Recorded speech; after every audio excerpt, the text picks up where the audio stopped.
বন্ধুরা, সম্প্রতি আমি কলম কাওয়াল নামে একটা ক্রাইম থ্রিলার ফিল্ম দেখলাম, আর এই ফিল্মটা জিতিন কেস জোস পরিচালনা করেছেন। IMDbতে ফিল্মটার রেটিং হয়েছে 10-এর মধ্যে 7.2 স্টার, আর রটেন টমেটোজে রেটিং পাওয়া যায়নি। তো আজকের ভিডিওতে আমরা ফিল্মটার গল্প জানব, ফিল্মের এন্ডিং নিয়ে কথা বলবো, আর রিয়েল লাইফ ইন্সপিরেশনগুলো নিয়েও আলোচনা করব। ভিডিওটা শুরু করার আগে আমার একটা ছোট্ট অনুরোধ আছে, যদি ভিডিওটা ভালো লাগে তাহলে লাইক দিন, আর চ্যানেলটা সাবস্ক্রাইব করাটা ভুলবেন না। তো এখন শুরু করি ইন্ট্রো দিয়ে।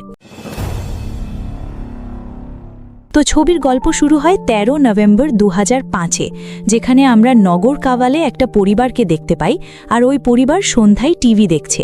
সেই পরিবারের মধ্যে SI স্ট্যানলি দাস ছিলেন, সঙ্গে তার স্ত্রী আর 2টা বাচ্চাও ছিল। তখন স্ট্যানলির ফোনে তার সিনিয়র কারো এক জরুরি কল আসে, আর স্ট্যানলিকে তাড়াতাড়ি বাড়ি থেকে বের হয়ে যেতে হয়। কিন্তু পরের সিনেই আমরা স্ট্যানলিকে তার হোন্ডার গাড়িতে একটা মেয়ের সঙ্গে বসে আছে আমরা দেখি।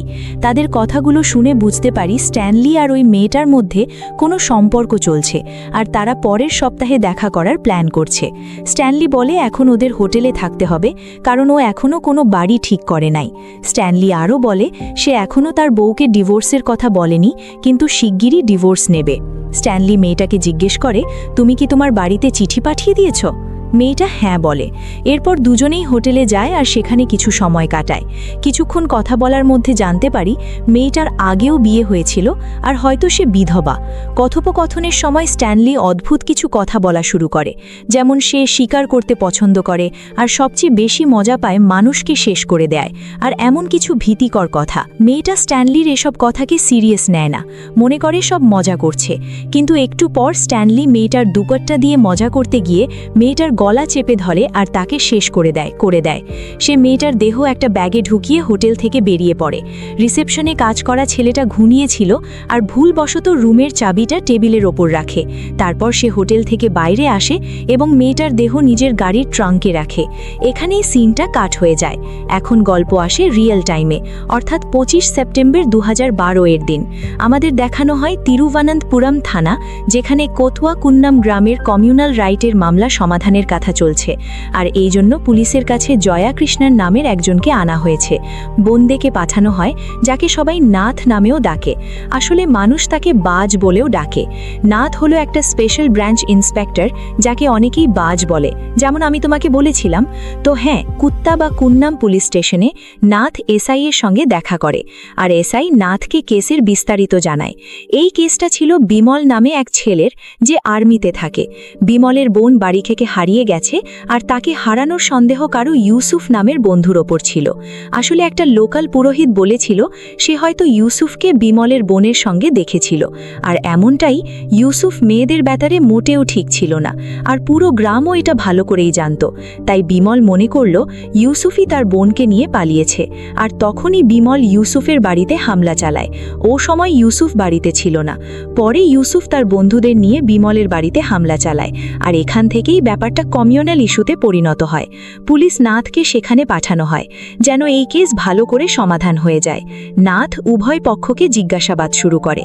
বিমল বলে তার বোন একটা চিঠি রেখে গিয়েছিল, যেটাতে কোনো মুসলিম ছেলের কথা ছিল। এখন যেহেতু মন্দিরের পুরোহিত বিমলের বোনকে ইউসুফের সঙ্গে দেখেছিল, তাই নাথ মন্দিরের পুরোহিতকে ডেকে তাকে ইউসুফের ছবি দেখিয়ে চিনতে বলে। পুরোহিত বলেন তিনি নিশ্চিত নন, কিন্তু ছেলেটা প্রায় ইউসুফের মতোই দেখায়। কিন্তু লক্ষণীয় ব্যাপার হলো পুরোহিত ইউসুফকে চিনতে পারেননি, মানে তিনি 100% নিশ্চিত ছিলেন না। এই অবস্থায় নাথ তার সহকর্মী আনন্দের সঙ্গে বিমলের বাড়িতে যায় এবং বুঝায় যে ইউসুফ ওর বোনকে নিয়ে যায়নি, কারণ ইউসুফ তখনও গ্রামে ছিল আর আজও গ্রামে আছে। নাথ বলে যেদিন মেয়ে হারিয়ে গিয়েছিল ওই দিন ওর ফোন বন্ধ ছিল, আর 3 দিন পর আবার চালু হয়। এর মানে ও কেউ আরেকজনের সঙ্গে গেছে। ফরেন্সিক তদন্ত আর ফোন রেকর্ড খতিয়ে দেখার পর জানা যায় যে মেয়ে তামিলনাড়ুর আতুরে থাকা এক স্টিফেনের সঙ্গে প্রতিদিন কথা বলতো। ও এখান থেকে পালিয়ে তিরুনালভেলি গেছে, যেখানে স্টিফেন ওর অপেক্ষা করছিল। এভাবেই নাথ সঙ্গে সঙ্গে পুলিশ নিয়ে আতুর পৌঁছায়। কিন্তু ঠিক ওখানে গেলে ও জানতে পারে যে বিমল আর তার বন্ধুরা আগেই স্টিফেনের ব্যাপারে খোঁজ খবর করে নিয়েছিল। আসলে তারা তো স্টিফেনকে ধরে ফেলেছে। বিমল আর তার বন্ধুরা স্টিফেনকে মেয়েটার ব্যাপারে জিজ্ঞাসা করছিল, ওদের মারছিল, আর স্টিফেনও বেশি কিছু জানে না, তাই ঠিকমতো উত্তর দিতে পারে পারছিল না। তখন ওরা স্টিফেনকে এত মারছিল যে এক স্টিফেনকে বাঁচায়। ওদিকে ওখানে বিমল আর তার বন্ধু যারা ছিল তারা তাদের দেখে লুকিয়ে পালিয়ে যায়। ওখান থেকে বিমলের বোনের একটা ছবি পড়ে যায়। স্টিফেনকে হাসপাতালে ভর্তি করা হয়, আর হাসপাতালে স্টিফেনকে সেই ছবি দেখানোর জিজ্ঞাসা করা হয়। কিন্তু স্টিফেন বলে যে সে ওই মেয়েটাকে চেনে না। কল রেকর্ড দেখালে স্টিফেন বলে যে নাম্বারটা তার আইডিতে রেজিস্টার্ড থাকলেও ওই নাম্বার তার কাজিন বোন সেলভি ব্যবহার করত, যিনি ৮-১০ মাস আগে এক কাঠমিস্ত্রির সঙ্গে পালিয়ে গিয়েছিল। তারপর থেকে সেলভির কোনো খোঁজ পাওয়া যায়নি। চলো এবার নাথ সেলভির মিসিং রিপোর্ট চেক করে, আর ইন্সপেক্টর নিশ্চিত করেন যে স্টিফেন সত্যি বলছে। এখন যেহেতু সেলভিরও একটা চিঠি মিলেছিল যেটাতে স্পষ্ট ছিল যে সে পালিয়ে গেছে, তাই এই তদন্ত বেশি এগোয়নি, থেমে গিয়েছিল। এখন সেলভি যে নাম্বার থেকে পালিয়েছিল সেটা কেরালার নাম্বার, এবং সেটা কারো সিন্ধু কেএস এর ছিল। নাথ সিন্ধুর বাড়িতে যায়।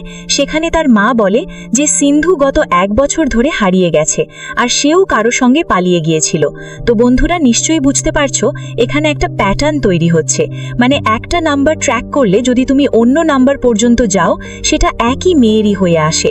মানে অন্ততপক্ষে কোনো একটা মেয়ে ওই নাম্বারটা ইউজ করছিল, আর সে এখন গায়েব, আর সবাই ভাবছে সে কারো সঙ্গে পালিয়ে গেছে। তো নাথও ওই প্যাটার্নটাই ফলো করে, আর নিজের সিনিয়র ইন্সপেক্টর থমাস স্যারের কাছে জানায়। মানে এখানে সিন্ধুর কানেকশন আছে সাফানা থেকে, যিনি তামিলনাড়ুর বিল্লুপুরাম থেকে। সাফানার লিঙ্ক ববিতার সঙ্গে, যিনি কিলমনুর থেকে। ববিতার লিঙ্ক রাখির সঙ্গে, যিনি কন্যাকুমারী থেকে। আর এভাবেই সিনা ওই চেনের অংশ ছিল। মানে এটা অনেক লম্বা চেন। থমাস স্যার জিজ্ঞেস করলেন এতগুলো কেসে কখনো ফলো আপ কেন হয়নি? আর এই ব্যাপারে নাথ বলল প্রতিটা মেয়ে পালানোর সময় চিঠি বা কল রেখে যেত, তাই পুলিশ আর পরিবারগুলো বেশি গুরুত্ব দেয়নি। সাধারণ মিল ছিল যে সব মেয়েই বিয়ের বয়সী, যাদের বিয়ে হচ্ছিল না বা যারা ডিভোর্সড বা বিধবা ছিল, আর বিভিন্ন জায়গা থেকে যেমন কেরালা আর তামিলনাড়ু থেকে গায়েব হয়েছিল। আসলে যদি দেখা যায় কেরালা আর তামিলনাড়ুর সীমান্ত অঞ্চল থেকেই এইসব ঘটনা ঘটছিল, দুই পাশে। এখন এতটুকু জানার পর সবচেয়ে সোজা একটা প্রশ্ন ওঠে যে এখানে কি ট্রাফিকিং হচ্ছে? এটা কি পুরো একটা গ্যাংয়ের কাজ? কিন্তু নাথ বলছিল না, এটা পুরো গ্যাংয়ের কাজ না, রাডারের মালিকানাই একজনের, কারণ কলিং প্যাটার্ন একদম একই রকম। এই অবস্থায় থমাস স্যার বললেন নাথ সবকিছু ছেড়ে দাও, এই কেসে পুরোপুরি ফোকাস করো। খ্যার পরের সিনে আমরা আবার স্ট্যানলিকে দেখতে পাই যে তার ঘরে আছে, আর স্ট্যানলির ছোট ভাই ববি একটা সমস্যার সঙ্গে এসেছে। আসলে ববি একটা জুয়েলারির কাজের জন্য মেটেরিয়াল এনেছিল, আর ওটা সে বাড়ির বাইরে সেট আউটে রেখেছিল। এত গন্ধ পেয়ে পাশের বাড়ির কুকুরটা মারা গেল, আর ওটা ছিল খুবই দামি ব্রিডের। এখন পাশের লোক ববির বিরুদ্ধে পুলিশে মামলা করার হুমকি দিচ্ছে। আসলে পাশের লোক তো সেটেলমেন্ট করতেও রাজি নয়। এমন সময় স্ট্যানলি বলে ঠিক আছে, আমি তোমার সাহায্য করব। আর সাথে সাথে স্ট্যানলি জিজ্ঞাসা করে এই জিনিসটা শরীরে ঢোকার পর মানুষ শেষ হয়ে যেতে পারে? তারপর কি হলো? পরের সিনে আমরা স্ট্যানলিকে একটা দোকানে যেতে দেখি। ওখানে সে নকল জুয়েলার্সের লাইসেন্স দেখিয়ে কিনে নেয়। এবার এই বিষটা টেস্ট করার জন্য স্ট্যানলি এটা একটা খাওয়াতে মিশিয়ে দেয়, আর একটা ভিখারিকে দেয়। কিছুক্ষণ পর ভিখারিটা ঘোরাঘুরি করে ফিরে এলে যেমন আমরা আশা করছিলাম, ভিখারিটা মরে গেছে। এরপর স্ট্যানলি একজন ম্যাচমেকারের কাছে যায় আর মিথ্যা গল্প বলতে শুরু করে। ম্যাচমেকার হলো গ্রামের সেই মানুষ যে লোকেদের বিয়ে করিয়ে দেয়। তো আমরা একটা জঙ্গলে গিয়ে এক বাড়ি দেখতে পাই। এটি তার নিজস্ব বাড়ি, যা খুব একটা ভালো অবস্থায় নেই। এখানে স্ট্যানলি তার একটি বইতে সব ভুক্তভোগীদের স্কেচ বানিয়ে সংরক্ষণ করে। তারপর আমরা স্ট্যানলির বিভিন্ন মেয়ের সঙ্গে সাক্ষাৎ করতে দেখি। প্রতিটি মেয়ের সামনে স্ট্যানলি তার ভুল নাম এবং পেশা জানায়। কিছু মেয়ের ওপর সে নজর রাখে, আর এক মেয়ের সঙ্গে তো ছোট্ট একটি মিথ্যা বিয়েও করে। স্ট্যানলি তার জঙ্গলের বাড়িতে পাওয়া বিষ থেকে পিলস, মেডিসিন ইত্যাদি তৈরি করতে দেখা যায়। তারপর আমরা স্ট্যানলিকে এক মেয়ের সঙ্গে হোটেলে যেতে দেখতে পাই। হোটেলে সময় কাটানোর পর তারা দুজন স্থানীয় ধাবায় খেতে যায়, এবং মেয়ে স্ট্যানলিকে তার পিরিয়ডের ব্যাপারে জিজ্ঞাসা করে, আর পিল নেওয়ার পরামর্শ দেয়। বলছে হয়তো সন্তানের জন্ম হবে না, কারণ এখনও তাদের বিয়ে হয়নি। এখন পরবর্তী দৃশ্যে স্ট্যানলি আরেকটি মেয়েকে একইভাবে পিল দিতে দেখা যায়। অবশ্য এই ট্যাবলেটটি বিষ, আর আমরা মেয়েগুলিকে বাথরুমে শেষ হতে দেখি। মূলত স্ট্যানলি এখানে মেয়েদের গর্ভাবস্থা বন্ধ করার নামে বিষ দেওয়া যায়, আর যেসব মেয়েরা শেষ হয় স্ট্যানলি তাদের জঙ্গলের বাড়িতে গিয়ে তাদের স্কেচ বইতে এঁকে নেয়। যাই হোক, এখান থেকে দৃশ্য পরিবর্তন হয় এবং পর্যান্যতে আমরা দেখি নাথ এবং তার সঙ্গে সাব ইন্সপেক্টর কেসের তথ্য অনুসরণ করতে সরধানী নামক এক নারীর বাড়িতে পৌঁছেছেন। এখানে জানা যায় যে সরধানী প্রায়ই অসুস্থ থাকেন, আর তার ছেলের মতে তার ফোন অনেক বছর আগে হারিয়ে গেছে, তাই তিনি নতুন নাম্বার নিয়েছেন। ফোন পুরানো হওয়ার কারণে কোনো রিপোর্টও করা হয়নি। নাথ এই সমস্ত তথ্য থমাস স্যারকে জানায় এবং নাথ বলে যে অপরাধী তার শেষ ভুক্তভোগীর ফোন থেকেই পরবর্তী ভুক্তভোগীকে কল করে এবং এখন পুলিশ শেষ ভুক্তভোগীর ফোন অন হওয়ার অপেক্ষা করছে। এরই মাঝে আমরা স্ট্যানলিকে এক মেয়ের সঙ্গে বাসে বসে দেখতে পাই। স্ট্যানলি মেয়েটির নম্বর নেয় এবং তারা প্রতিদিন এই বাসে সাক্ষাৎ করার পরিকল্পনা করে। কিছুদিন পর তারা দুজন একসঙ্গে পালানোর পরিকল্পনা করে। নাথ জানতে পারে যে পরবর্তী কলটি অভিজা নামের এক মেয়েকে করা হয়েছে। নাথ তার সহকর্মীর সঙ্গে অভিজার বাড়িতে যায়, যেখানে জানা যায় যে অভিজা 2 সপ্তাহ আগে কাউকে নিয়ে পালিয়ে গেছে। ঠিক এই সময় আমরা স্ট্যানলিকে তার স্কেচবুকের মধ্যে অভিজার স্কেচ বানাতে দেখি, কারণ অবশ্যই অভিজাও স্টাইলিংয়ের কারণে শেষ হয়ে গেছে। এখন থমাস স্যার নাথকে বলেন যে এই কেসটি দ্রুত সমাধান করতে হবে, কারণ পরিস্থিতি বেশ গুরুতর হয়ে যাচ্ছে। নাথ জানায় যে অভিজার মোবাইল ফোন ট্র্যাক করা হচ্ছে এবং পরবর্তী ভুক্তভোগীকে কল সেই ফোন থেকেই আসবে। নাথ এখানে স্থানীয় পুলিশের সহায়তার জন্য অনুরোধ করে। নাথ স্থানীয় পুলিশ ইন্সপেক্টরের পাশে নতুন লোকজন নিয়োগ করা দলের সদস্যের সঙ্গে দেখা করতে যায় এবং ইন্সপেক্টর জানায় যে তিনি স্পেশাল ব্রাঞ্চ সাব ইন্সপেক্টর হিসেবে ডেপুটেড ছিলেন এবং কেস সম্পর্কে শুনে নিজেই তদন্তের অংশ হতে চান। এবং ঠিক এখানে আমাদের সিনেমার সবচেয়ে শকিং রিভিল দেখা যায়, কারণ এই নতুন নিয়োগ পাওয়া ব্যক্তি আর কেউ নয় বরং এসআই স্ট্যানলি নিজেই। হ্যাঁ বন্ধু, স্ট্যানলি একসময় পুলিশে ছিল, স্পেশাল ব্রাঞ্চে, এবং সে এই কেসটি তদন্তের জন্য যোগ দিয়েছে, যদিও খুনি সে নিজেই। নাথ স্ট্যানলিকে কেসের সাথে সম্পর্কিত সমস্ত তথ্য জানিয়ে দেয়। এই সময় নাথকে জিজ্ঞাসা করা হয় যে লোকেরা তাদের বাজ বলে কেন ডাকছে। আনন্দ এর উত্তর দেয় যে থমাস স্যার এই নাম নাথকে দিয়েছেন, কারণ নাথ মানে বাজ, অর্থাৎ একটি বাজ যা থেকে কোনো সরকার বাঁচতে পারে না। একইভাবে নাথ স্যারের নজর থেকে কোনো অপরাধী বাঁচতে পারে না। যাই হোক, পরবর্তী দৃশ্যে স্ট্যানলি যখন ফোন ট্র্যাকিংয়ের বিশদ জানে তখন সে অভিজার ফোন ভেঙে ফেলে। কিছু সময়ের মধ্যে মৃত্যু হওয়া 11টি কেস সামনে আসে। পোস্টমর্টেম রিপোর্ট নিশ্চিত করে যে সকল দেহে বিষ পাওয়া গেছে। হত্যার পূর্বে এখানে আন্তঃকর্ম ছিল, কিন্তু উভয়ের সম্মতি নিয়েছিল। কোনো জোর জবরদস্তি করা হয়নি। শরীরে কোনো আঘাত বা আচরের চিহ্ন ছিল না। থমাস নাথকে এই তথ্য মিডিয়া থেকে গোপন রাখতে বলেন এবং আমরা স্ট্যানলিকে তার জঙ্গলের বাড়িতে ভুক্তভোগীদের স্কেচ দেখে আনন্দিত হতে উৎসব করতে দেখি। নবনাথ ফরেন্সিক দলের কাছে যায় এবং ভুক্তভোগীদের কাছে পাওয়া জিনিসগুলি পরীক্ষা করেন। সেখানে তাকে একটি সেফটি পিন পাওয়া যায়, যা সাধারণত নাম ট্যাগ লাগানোর কাজে ব্যবহৃত হয়, এবং সাথে খাকি ইউনিফর্মের মালিও পাওয়া যায়। বিষ পাওয়া গেছে। হত্যার আগে এখানে একটি সহবাসও হয়েছিল, কিন্তু উভয়ের সম্মতিতে। কোনো জোর জবরদস্তি করা হয়নি। শরীরে কোনো আঘাত বা আচরের চিহ্ন ছিল না।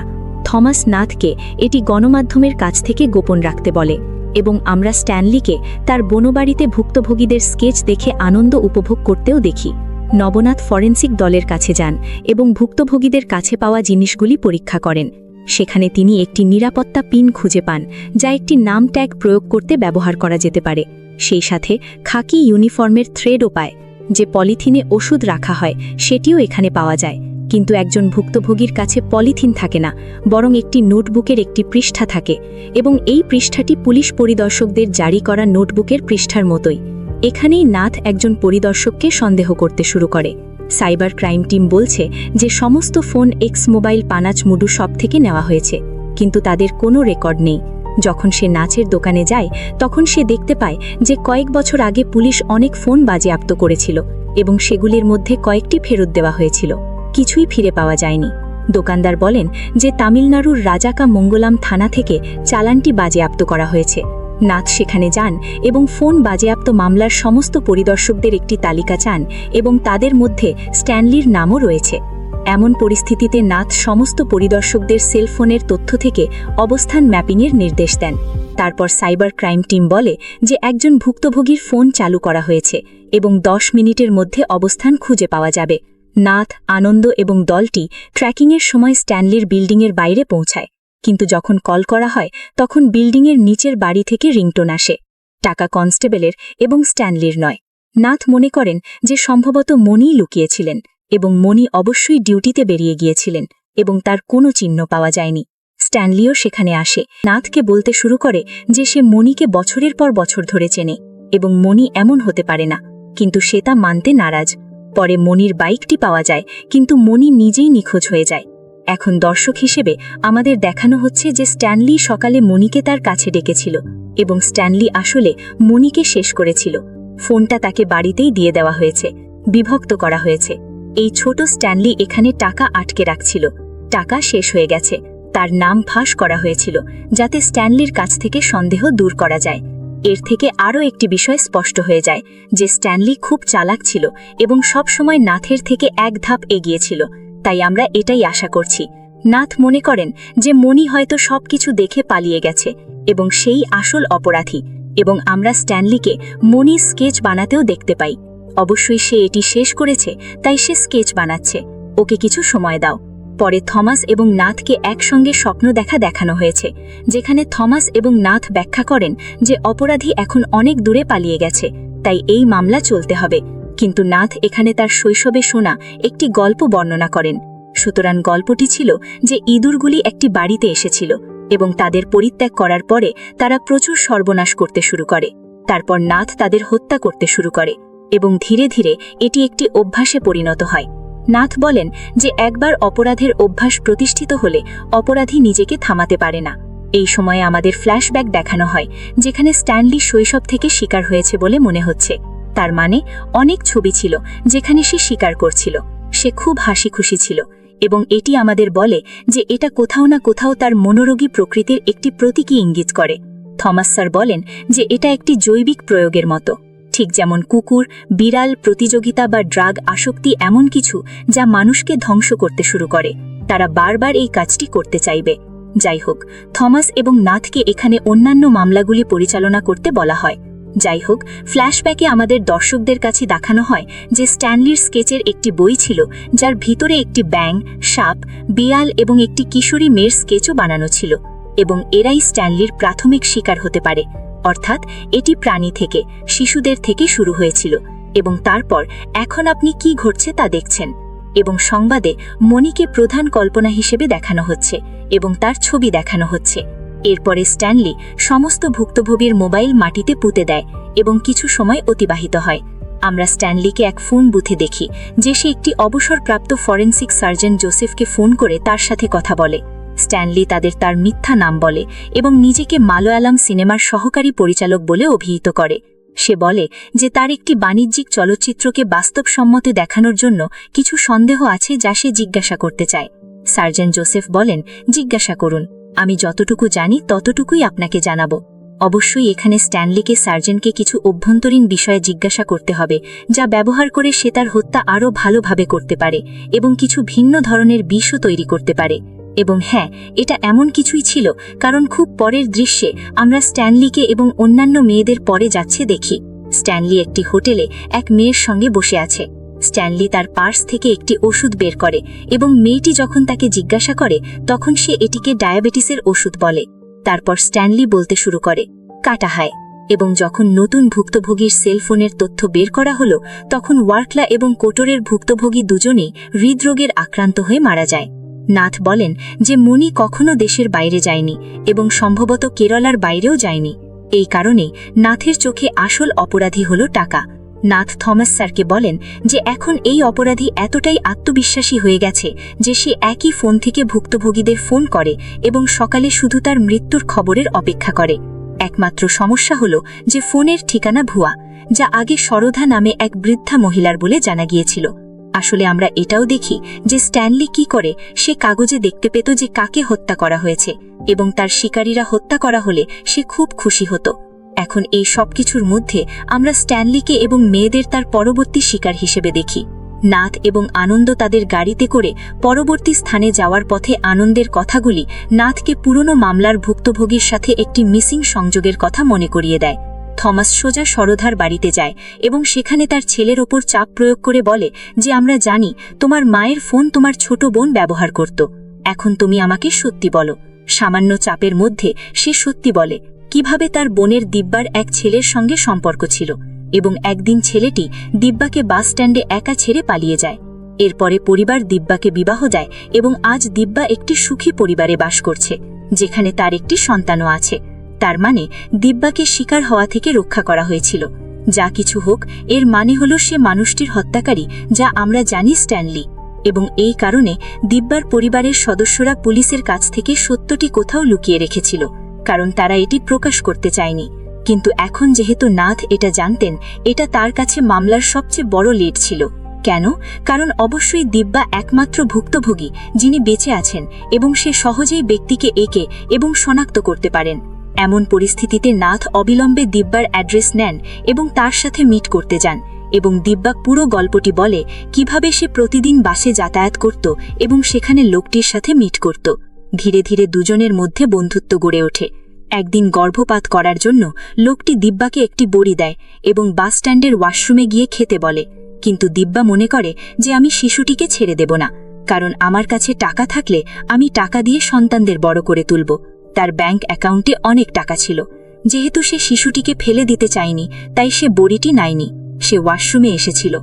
তারপর সে ওয়াশরুম থেকে বেরিয়ে আসে এবং এই সময় তিনি অদৃশ্য হয়ে গেছে যে দেখেছে।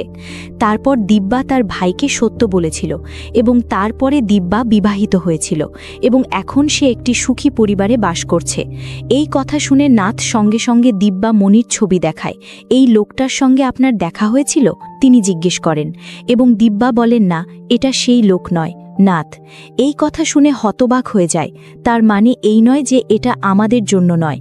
নাথ এখানে দিব্যাকে অপরাধীর একটি স্কেচ তৈরি করতে বলে এবং দিব্যা প্রথমে অস্বীকার করে, কিন্তু শেষ পর্যন্ত বাকি শিকারদের জন্য রাজি হয়।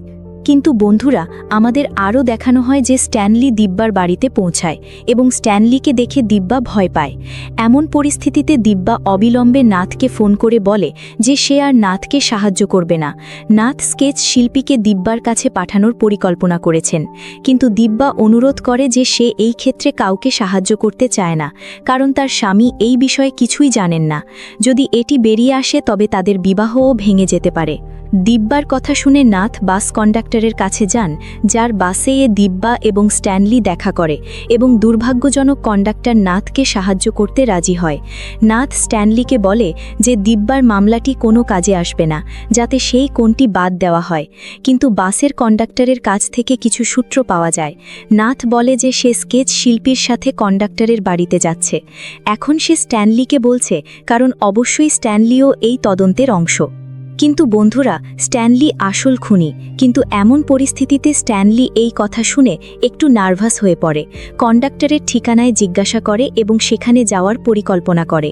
স্ট্যানলি তার সার্ভিস বন্দুক এবং ডায়াবেটিস চেকিং বন্দুক নিয়ে কন্ডাক্টরের বাড়িতে চলে যায়। স্ট্যানলি কন্ডাক্টরের বাড়িতে পৌঁছানোর আগেই স্কেচটি সম্পূর্ণ হয়ে গিয়েছিল। আশ্চর্যের বিষয়, এটি অন্য কারোর স্কেচ ছিল। এটি দেখে স্ট্যানলি হতাশ হয়ে নাথকে বলে যে এই ব্যক্তির বিরুদ্ধে কোনো সুনির্দিষ্ট প্রমাণ নেই। নাথও রাজি হন এবং কিছু সময় পরে আমরা দেখি যে নাথ সর্বত্র সেই ব্যক্তির পোস্টার ফ্যাক্স করছেন এবং সমান্তরালে আমরা স্ট্যানলিকে নতুন শিকার হিসাবে দেখি। তাই স্ট্যানলি নতুন শিকারকে নিয়ে হোটেলে এসেছে, যেখানে হোটেল ম্যানেজার স্ট্যানলির কাছে পরিচয়পত্রের প্রমাণ চান। স্ট্যানলি একটু নার্ভাস। তারপর সে একটি জাল পরিচয়পত্র দেখিয়ে ঘরটি দখল করে নেয়। কিছুক্ষণ পর হোটেল ম্যানেজার স্ট্যানলির ঘরে আসে এবং যখন তাকে জিজ্ঞাসা করা হয়, সে বলে যে পরিচয়পত্র নেওয়ার সময় সে লক্ষ্য করে যে স্ট্যানলি একজন পুলিশ পরিদর্শক। ম্যানেজার স্ট্যানলিকে তার মেয়েকে খুঁজে পেতে সাহায্য করতে বলে, এই বলে যে আপনি একজন পুলিশ, আপনি নিজেই সাহায্য করতে পারেন। তার মেয়ে কয়েক বছর আগে নিখোঁজ হয়েছিল এবং পরে পুলিশ তাকে খুঁজে পায়। সেই কেস ফাইলটিতে কাজ করা বন্ধ করে দিয়েছে। যখন স্ট্যানলি মেয়েটির ছবি দেখে, সে হতবাক হয়ে যায়, কারণ মেয়েটি আর কেউ নয়, 2005 সালের স্ট্যানলির শিকার, যা আমরা চলচ্চিত্রের শুরুতে দেখেছি। স্ট্যানলি ধূমপানের অজুহাতে ঘর থেকে বেরিয়ে যায়। একই সময়ে আমাদের একজন লোককে দেখানো হয় যে নাথকে ফোন করে এবং তাকে বলে যে পোস্টার সহ লোকটির সম্পর্কে সংক্রমণ পাওয়া গেছে। নাথ সেই স্থানে পৌঁছে যায় এবং এটি সেই একই হোটেল যেখানে স্ট্যানলি একটি ঘর বুক করেছে। নাথ স্ট্যানলিকে সেখানে দেখে আমি বিস্মিত হয়েছিলাম। এবং জিজ্ঞেস কিভাবে আপনি এখানে পেলেন। স্ট্যানলি মিথ্যা বলে যে সে একটি গোপনীয় মামলার বিষয় এসআইয়ের কাছে তথ্য চাইতে এসেছে।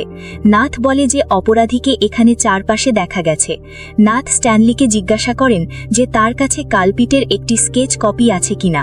স্ট্যানলি প্রত্যাখ্যান করে এবং নাথ নিজেই স্ট্যানলিকে স্কেচটি দেন। স্ট্যানলি স্কেচটি খোলার সাথে সাথে এতে স্ট্যানলির মুখ দেখা যায়। হ্যাঁ বন্ধুরা, এখানেই আসে পবের আসল মোড়। আমাদের ফ্ল্যাশব্যাকে দেখানো হয়েছে যেখানে কন্ডাক্টরের বাড়ি স্কেচ করা হচ্ছে। ঘটনায় যে স্কেচটি আসলে সেখানে তৈরি করা হয়েছিল সেটি স্ট্যানলির ছিল, কিন্তু স্ট্যানলির আগমনের আগে এই লোকেরা আরেকটি স্কেচও তৈরি করেছিল যাতে স্ট্যানলি সন্তুষ্ট না হয়। প্রকৃতপক্ষে নাথ কন্ডাক্টরকে স্ট্যানলির সামনে স্বাভাবিক ব্যবহার করতে বলেছিল। এখন নাথ এটা কেন করল? সে স্ট্যানলিকে ঠিক এভাবেই ধরতে পারত। নাথের স্ট্যানলির বিরুদ্ধে সুনির্দিষ্ট প্রমাণ প্রয়োজন ছিল, যার জন্য এই খেলাটি তৈরি করা হয়েছিল। নাথ দিব্যার বাড়িতে যান এবং নিশ্চিত হন যে স্ট্যানলি একজন অপরাধী। তারপর আরেকজন সাক্ষী ডেন নাথ স্ট্যানলির সেলফোন তার বন ট্র্যাক করে বাড়িতে পৌঁছে, যেখানে তারা সমস্ত ভুক্তভোগীর স্কেচ পেয়েছিল এবং এদের মধ্যে শেষ রেখাচিত্রটি নাথের। অর্থাৎ বন্ধুরা, নাথ স্ট্যানলির পরবর্তী শিকার হতে যাচ্ছিলেন। দৃশ্যে আমরা দেখতে পাই যে স্ট্যানলি নাথকে আক্রমণ করে এবং দুজনের মধ্যে প্রচণ্ড লড়াই হয়। এক পর্যায়ে স্ট্যানলি নাথকে পরাজিত করে এবং তাকে হত্যা করতে চলে যখন হোটেল ম্যানেজার স্ট্যানলিকে একটি মেটাল পাইপ দিয়ে আক্রমণ করে। এর ফলে স্ট্যানলি রক্তাক্ত হয়ে পড়ে এবং নাথ স্ট্যানলিকে নির্মূল করার জন্য এই সুযোগের সদ্ব্যবহার করে। হোটেল ম্যানেজার অথবা স্ট্যানলি ইতিমধ্যে সন্দেহ করা ছিল বা পুলিশকে অবহিত করেছিল। পোস্টার থেকে না জানলেও এই বিষয়টি সিনেমার ভিতরে পরিষ্কার করা হয়নি, কিন্তু এখানে অনেক সম্ভাবনা রয়েছে। সামগ্রিকভাবে একটি বিষয় স্পষ্ট যে হোটেল ম্যানেজার ইতিমধ্যে জানতেন যে এটি সত্য নয় স্ট্যানলি, তাহলে এটি পুলিশকে জানানো উচিত। শেষ পর্যন্ত হোটেল ম্যানেজার কেউই স্ট্যানলির দেহটি ব্যাগে রেখে তার গাড়ির ডিকিতে রাখেন, ঠিক যেমন স্ট্যানলি তার ভুক্তভোগীর সাথে করতেন। এটি তার হন্ডা গাড়ি এবং এই গাড়ির ট্রাঙ্কে স্ট্যানলি অনেক বিশ্বাস করতেন। এরপর নাথ গাড়িতে সেখান থেকে চলে যায়। চলচ্চিত্রের শেষ শটে গাড়ির শীষটি খুলতে দেখা যায়, যা ইঙ্গিত করে যে পরবর্তী অংশটি আসতে পারে, অথবা এটি কেবল গাড়ির চলার কারণেও হতে পারে। উভয় তত্ত্বই যুক্তিসঙ্গত এবং চলচ্চিত্রটি এই মুহূর্তে শেষ হয়। সুতরাং বন্ধুরা, এটি চলচ্চিত্রের গল্প ছিল এবং এখন আমরা এর সাথে সম্পর্কিত কিছু তত্ত্বের সম্পর্কে কথা বলবো। যদি আমরা চলচ্চিত্রটি মনোযোগ সহকারে দেখি, তাহলে এটি কেবল একটি ক্রাইম থ্রিলার বলে মনে হয় না, বরং মানব মনস্তত্ত্ব এবং বাস্তব জীবনের ভয়াবহতার মিশ্রণ বলে মনে হয়। ইন্টারনেটের রেকর্ডিং কলম মোহনের আসল ঘটনার সাথে অনুপ্রাণিত, আর এখানেই ছবিটি আরও আকর্ষণীয় হয়ে ওঠে। যদি আপনার মনে থাকে, মাত্র কয়েক মাস আগে আমরা আমাদের চ্যানেলে ভাগবত চ্যাপ্টার 1ও কভার করেছিলাম। ছবিটিতে প্রধান ভূমিকায় অভিনয় করেছিলেন অর্শাদ ওয়ারসি। জিতু ভাইয়াও মোহনের ভূমিকায় অভিনয় করেছিলেন। ছবিটি হিটও হয়েছিল। আপনি চাইলে চলচ্চিত্রটির ব্যাখ্যাও দেখতে পারেন, যা আপনি এই ভিডিওর ডেসক্রিপশন বা প্রিন্ট মন্তব্যে কোথাও পাবেন।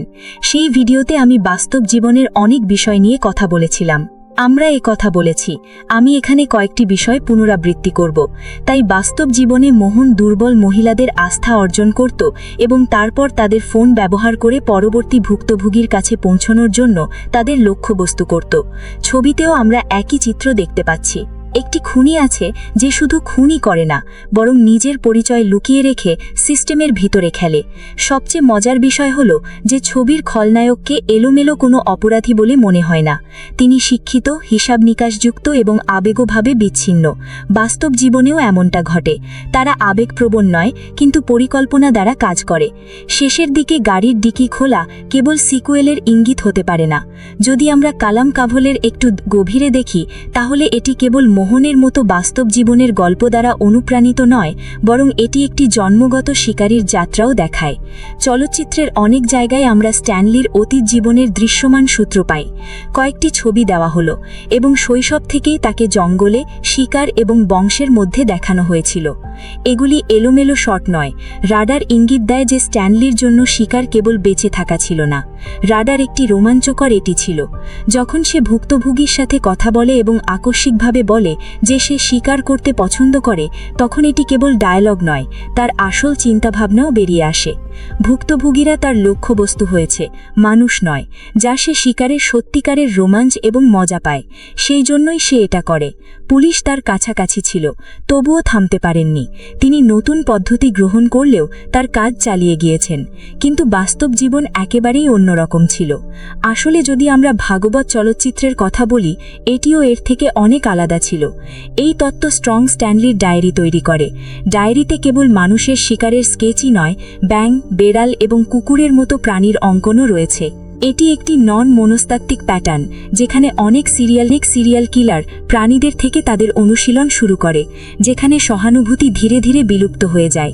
এর অর্থ হতে পারে যে স্ট্যানলির হত্যাকারী হয়ে ওঠা সচেষ্ট হঠাৎ হয়নি, এটি একটি ধীর বিবর্তন ছিল। অর্থাৎ শৈশব থেকেই শিকার করা, তারপর প্রাণীদের থেকে মহিলাদের কাছে যাওয়া এবং নিয়ন্ত্রণ বৃদ্ধির সাথে সাথে এর সীমা ক্ষয় হতে থাকে। গিয়ে সে আরও শিকার করতে শুরু করে। এই কারণেই স্ট্যানলি এত পরিশ্রম করে, এত হিসেব করে। সে আতঙ্কিত হয় না, কারণ এটা তার জন্য নিত্যনৈমিত্তিক ব্যাপার হয়ে দাঁড়িয়েছে। এবং যখন শেষের দিকে গাড়ির জানালা খুলে যায়, সম্ভবত সিনেমাটি বলতে চায় যে স্ট্যানলির মতো একজন মানুষ মারা গেছে, কিন্তু তার ভিতরের শিকারী কোথাও বাস করে। হয়তো পরের অংশে অন্য কেউ থাকবে, কিন্তু তার উদ্দেশ্য একই থাকবে। এখন অনেকেই বিশ্বাস করেন যে স্ট্যানলি বেঁচে থাকতে পারেন কারণ মোহনওয়ালার কোনো সঠিক মামলা নেই। এই তো, একটি বড় পরিমাণে কাল্পনিক করা হয়েছে, নতুন নতুন ছবি আসছে, কিন্তু আমি অনুভব করেছিলাম যে সেই ডিকি খোলার বিষয়টি আক্ষরিকের চেয়ে রাডারের প্রতীক। এবং তিনি ভবিষ্যৎবাণী করেছেন যে আরও মামলা হবে, এই ধরনের আরও খুনি আসবে এবং তারা সবাই ধরা পড়বে। এবং যদি কালাম কাভালের তৃতীয় অংশের দ্বিতীয় অংশটি আসে, যা একটি চলচ্চিত্র, তবে এটি সেই নতুন খুনিদের উপর হবে। তো বন্ধুরা, এটাই ছিল কালাম কাভাল ছবির গল্প। আশা করি ভিডিওটি আপনাদের ভালো লেগেছে। ভিডিওটি ভালো লাগলে অবশ্যই শেয়ার করবেন। এছাড়াও আপনি যদি চ্যানেলে নতুন হন, তাহলে আমাদের সাবস্ক্রাইব করুন। দেখা হবে নতুন আরেকটি গল্প নিয়ে। সেই পর্যন্ত ভালো থাকবেন। খোদা হাফেজ।